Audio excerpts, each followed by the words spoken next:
ito yung current situation mo. At kung hindi itong sitwasyon mo, alam mo na, hindi ito para sa'yo. So, yeah. So, overall energy means you're obsessed to someone na minamatsyagan mo, no? And you're having a telepathic about this person. Tingin mo nag-uusap kayo by telepathy. You're having dreams and somehow you know what they really feel by a song. No? Current anong sitwasyon nyo, parang ganon. You might want to surprise this person, unexpected visit, something like that. So, pangatlong love reading na to. So, tingnan natin. Ito ba, dapat ba talagang gawin ng aking collective ang mag-surprise visit tarot angels? Please give me 3 cards. Unlike nung kanina na English, nakaloto ko yung dapat kong itanong doon. Yun na lang yung lumabas. So, tingnan natin. Dapat bisitahin ng collective ko tong person niya. Dapat ba? Dapat ba? Dapat niya pang bisitahin? Yes, kasi yan ang wishful mo eh. Number 8 or 70 might resonate, no? Para magkaroon kayo ng renewal. Aquarius might resonate. Scorpio. Leo.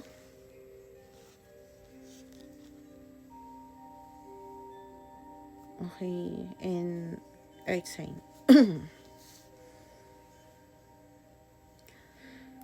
Yeah. Kailangan mo siya bisitahin para magkaroon kayo ng healing, renewal.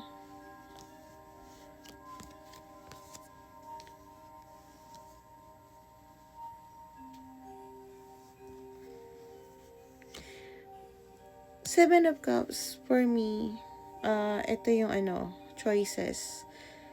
Pero I think matatanggal yung illusions once na nakapag-usap kayo ng person mo, no?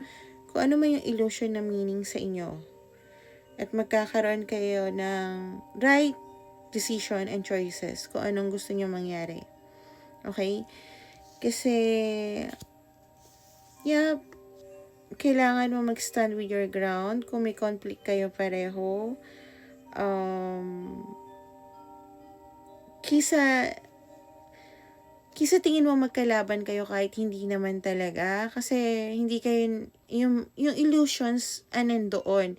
So, ang tingin mo, conflict kayong dalawa kahit tingin ko hindi talaga. Yun yung matatanggal eh. I think yun yung hindi talaga kayo magkaaway. Okay? Tingin mo lang yon, tingin niya lang yon, something like that. Basta yung illusion towards this connection, matatanggal pag nag-usap kayo.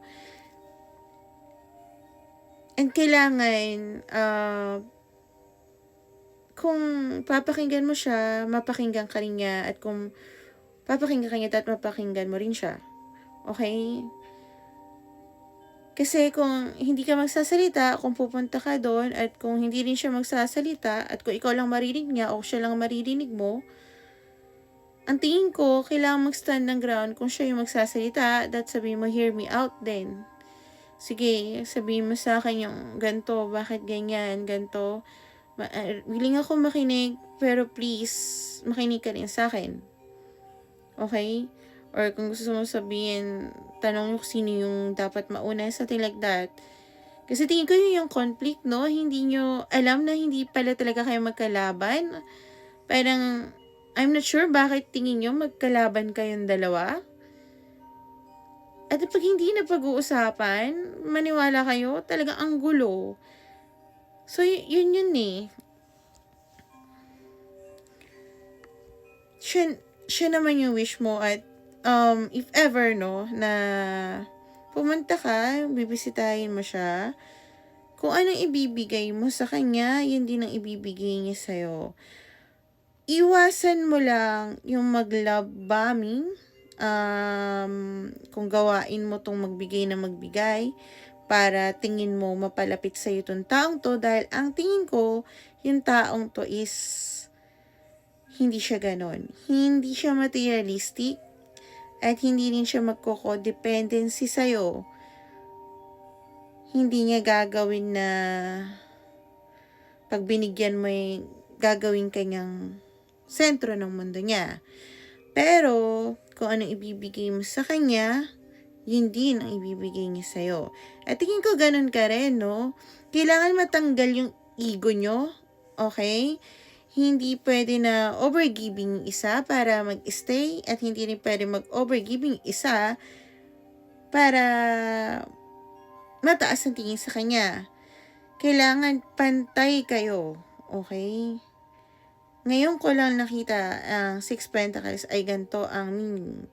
Usually, generosity na magbibigay ka na magbibigay, pero hindi yun yung pakiramdam ko. I think kasi kung may maibibigay ka, may maibibigay din tong taong to.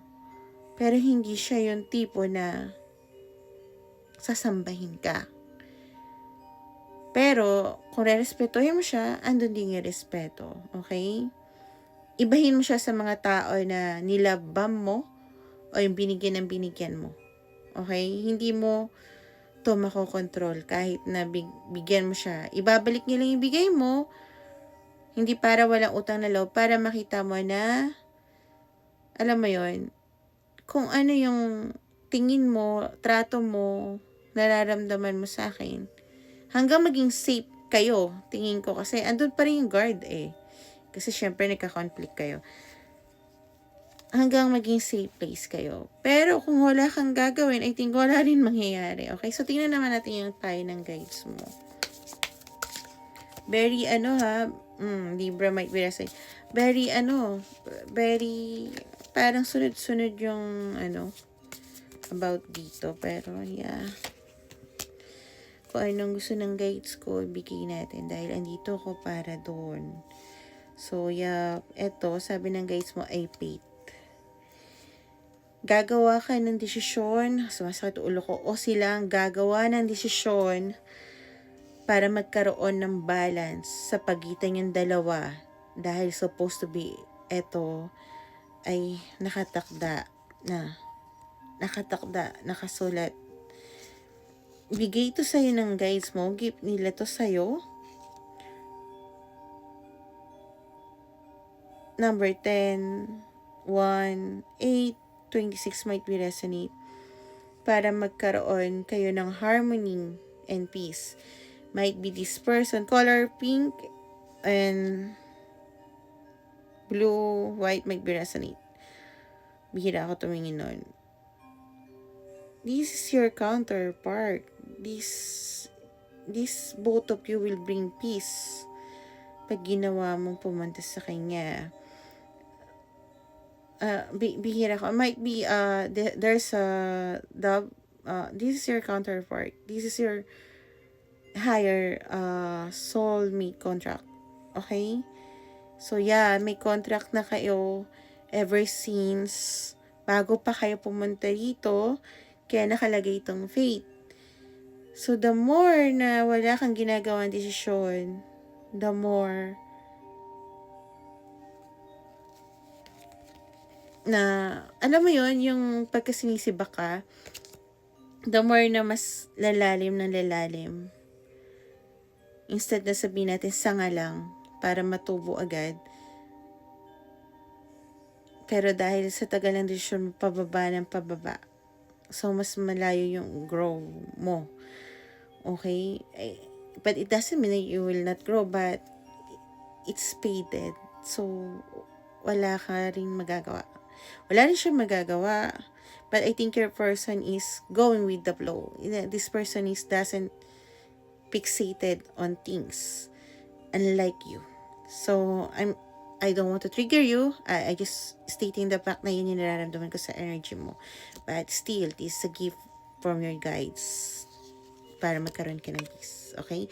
So, I hope collective this helps you and yeah, make a better choice. Bye.